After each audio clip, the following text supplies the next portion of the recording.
What's up, folks? This is Justin from Books, Bricks, and Boards.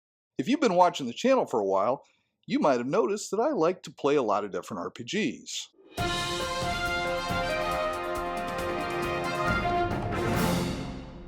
Because I like that much variety in my gaming, it's important to me that the tools I buy be usable in multiple different systems. So today, what I'm going to talk about are my 5 favorite system-neutral tools to build better D&D worlds for you today.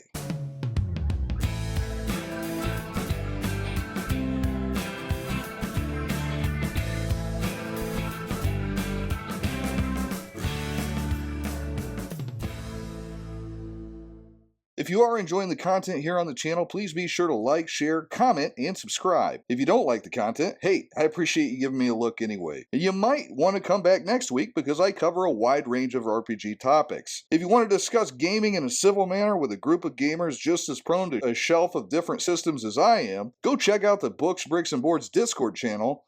Link in the description. Methodology. For this video, I'm aiming to share with you the favorite tools in my toolkit. The books I reach for the most often when I am building worlds, filling in the gaps of a story, or just creating content on the fly. While I use these in a multitude of different game systems, they may be specifically aimed at a certain system, or in one case, they may even be a system. That out of the way, there is enough here with each of these to warrant its inclusion for any fantasy gaming experience, in my humble opinion. For each of these different tools, I'm going to be sharing a brief summary of the product and who makes it before giving 3 pros and 3 cons for each entry. My intention is that by the end of the video, you will know which, if any of these, are going to be right for you and your table. Stick around to the end of the video and I will share with you how to get a free copy of my own micro setting, Sparrow's Run. System neutral and easy to drop into any fantasy campaign you can imagine. Number 1. Knave, 2nd edition,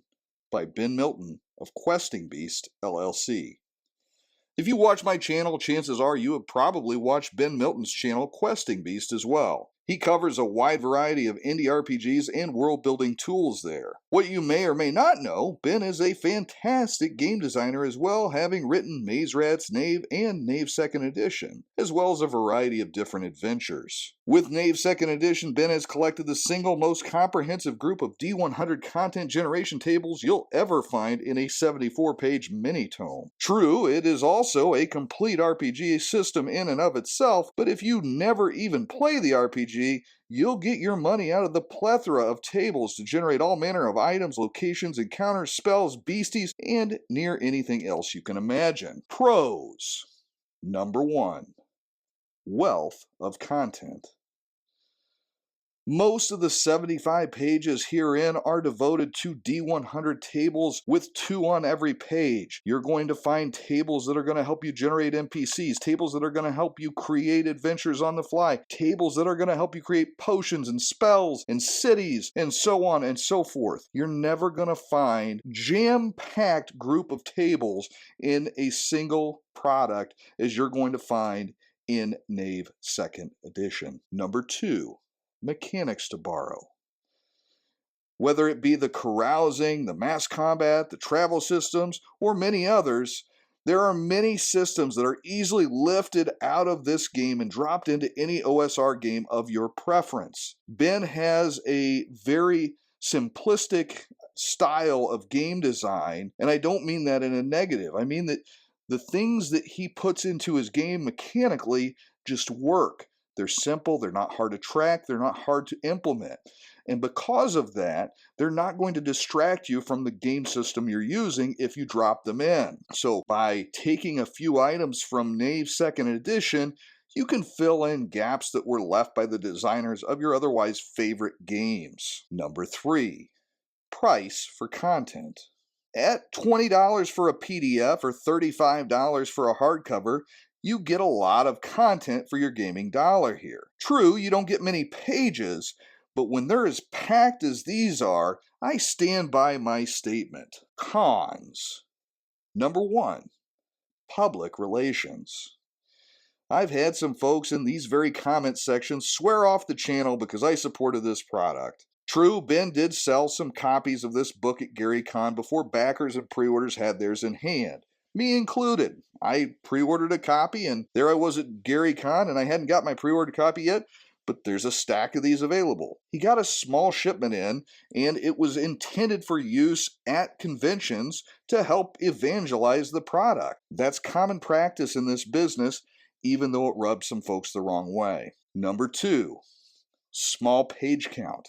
75 pages might seem a little light when you compare to some of the other options I'm going to list in this video. Don't let that fool you. There's a lot here. But that said, it's still only 75 pieces of dead wood and that amount of ink to cover it. So if you don't think that you are going to get much use out of such a small tome, this might not be for you. Number 3, no table index.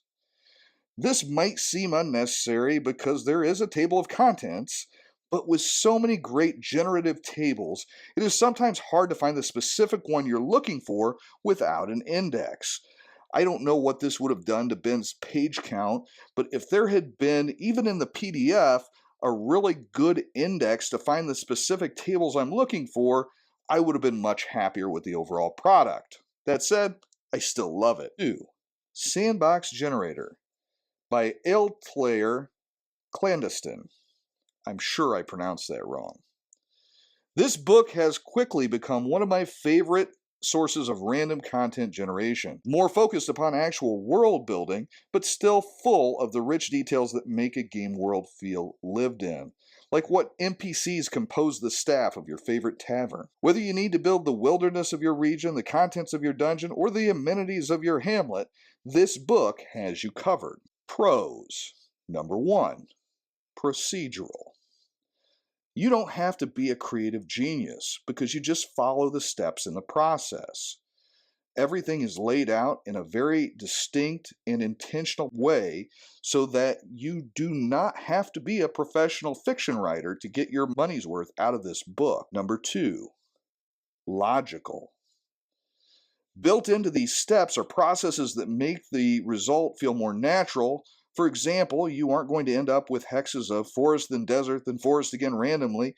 It will flow much more naturally between biomes and create a world that actually feels possible, not something that just a random number generator put together. Number 3, iterative.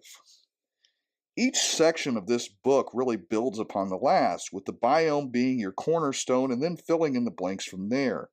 If you follow the process, it is going to touch on all of those areas of the world that we tend to forget when we try to build from our head. This is both good and bad, but in the end, you're going to end up with a great result if you just follow the steps in this book. Cons. Number 1, tedious. With procedure and process comes a certain amount of tedium. Sometimes I just want to know what is in the tavern. Sure, I can skip the steps in the process, but in some cases, I'm going to end up having a hard time tracing back to rebuild the missing steps in the process. Number 2, art.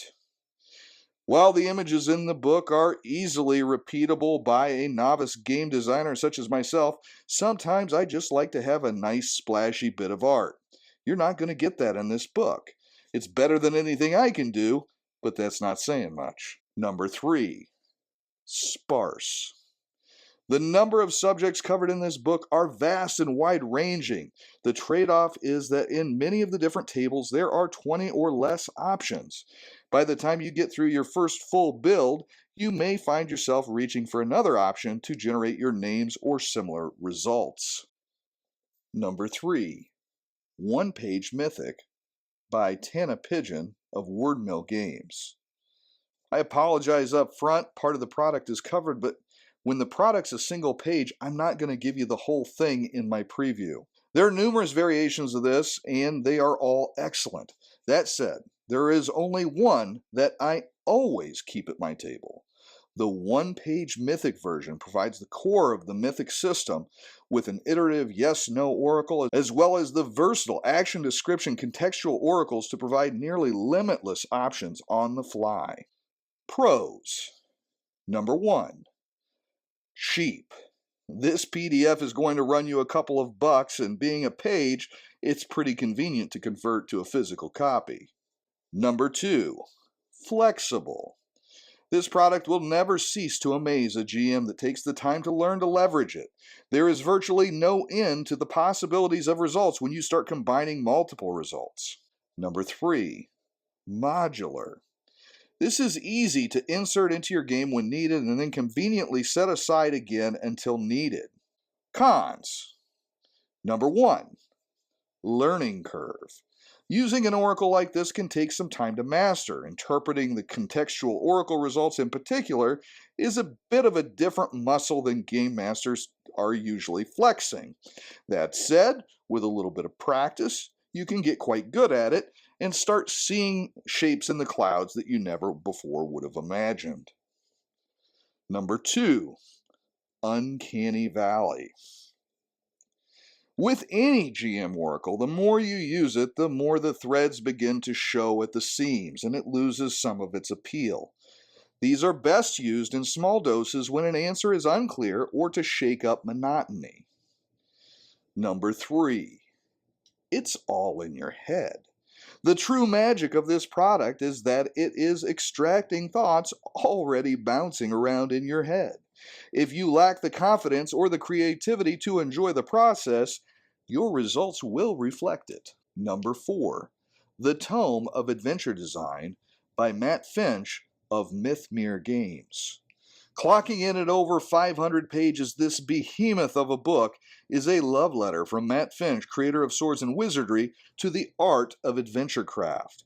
It covers every conceivable aspect of the development of a comprehensive adventure from every imaginable locale and any envisioned situation.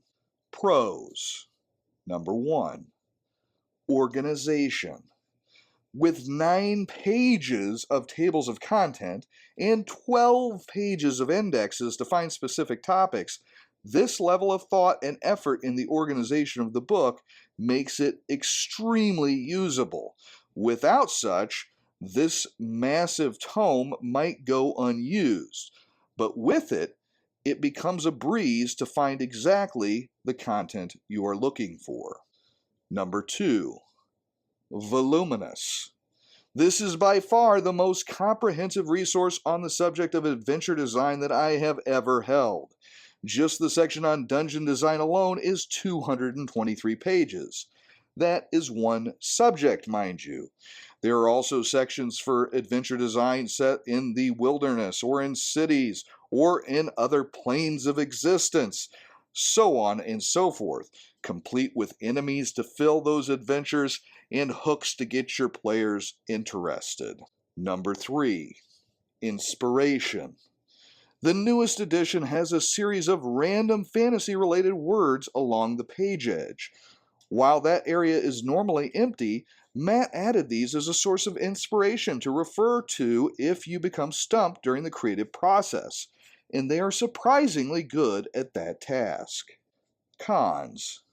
Number 1, mo pages, mo problems.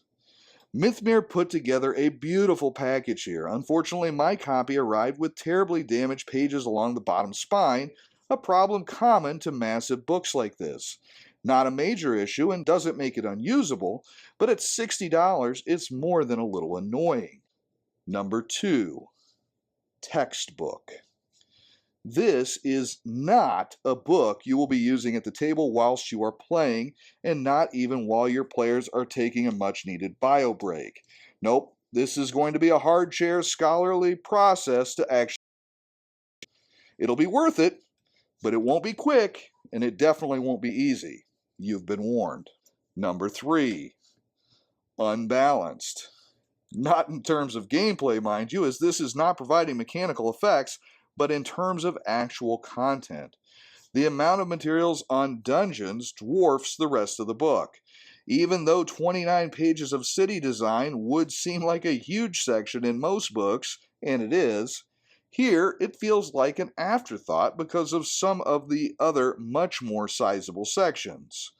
That said, Everything presented seems to be very effective and usable, and I haven't seen a section that I've used yet that I wasn't impressed with. It's just that you wish there was more of some of it. Number 5, Spectacular Settlements by Andrew Geertsen of Nord Games. While there are several books that cover the subject, including The Excellent Cities and Towns by Kobold Press, none I have used have provided better results than this offering by Nord Games. The key is that the tools are specialized for each level of settlement: trading posts, villages, towns, capitals, and fortresses. While each style will have a lot of the same DNA as the others, the results will vary greatly due to the custom tools provided. Pros. Number 1. Samples.